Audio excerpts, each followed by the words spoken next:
మన రక్షకుడైన యేసుక్రీస్తు నామములో అందరికీ వందనాలండి.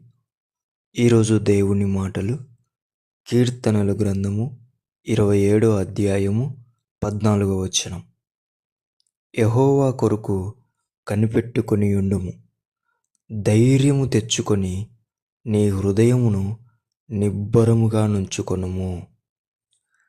ప్రియమైన దేవుని బిడ్డలారా, మీ మీద అబద్ధ సాక్ష్యాలు మోసుకొని వెంట పడుతున్నవారు ఎక్కువైపోయారేమో. నిన్ను విపరీతమైన దుర్మార్గంతో కూడిన మాటల చేత కృంగదీసేవారు నీ వెంట పడుతూ ఉంటున్నారేమో.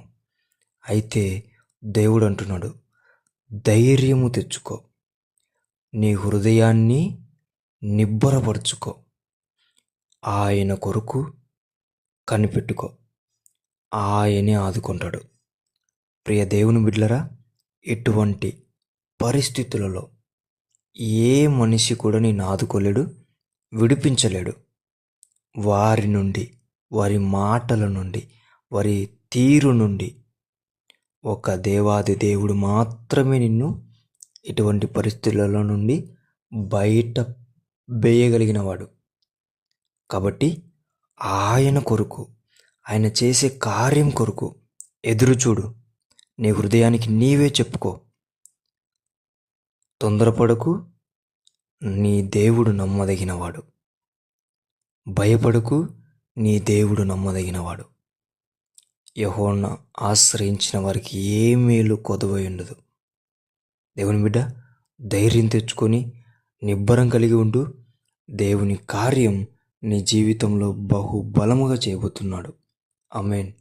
దేవుడి మాటలను మీ జీవితాలలో నెరవేరునుగాక. ప్రార్థించుకుందాం. దేవా, మీకు వందనాలు, స్తోత్రాలు.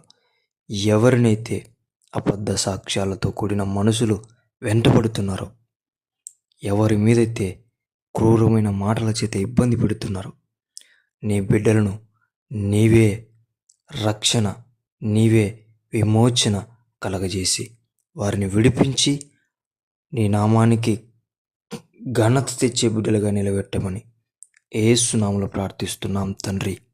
ఆమేన్.